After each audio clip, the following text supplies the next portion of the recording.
My darling.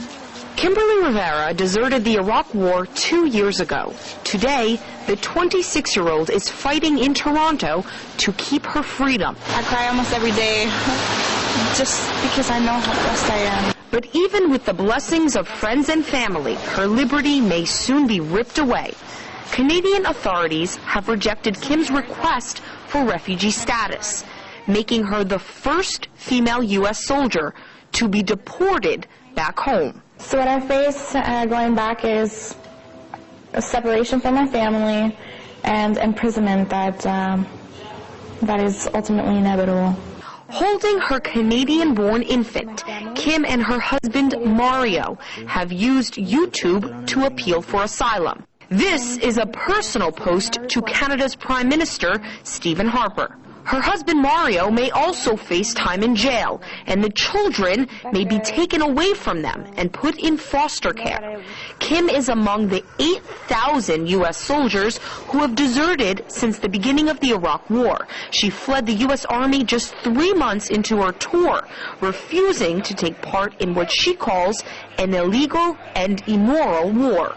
The soldiers don't want to be there. The civilians don't want us to be there. Nobody wants to really keep doing that. Resistors, welcome here. Polls show 2/3 of Canadians support U.S. war resistors seeking refuge on humanitarian grounds.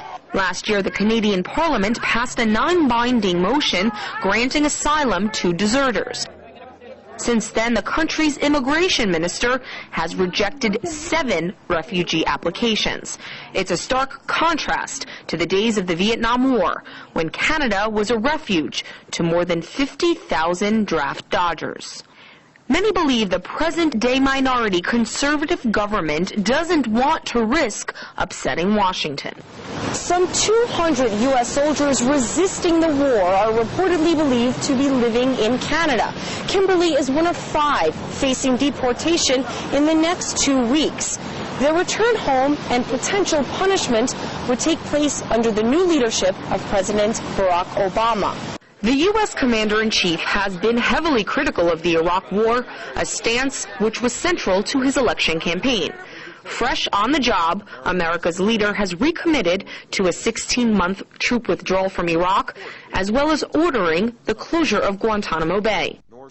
So the question remains, should those soldiers whose principles coincide with those of President Obama's be penalized for resisting the very war he himself opposed? Marina Portnaya, RT, Toronto.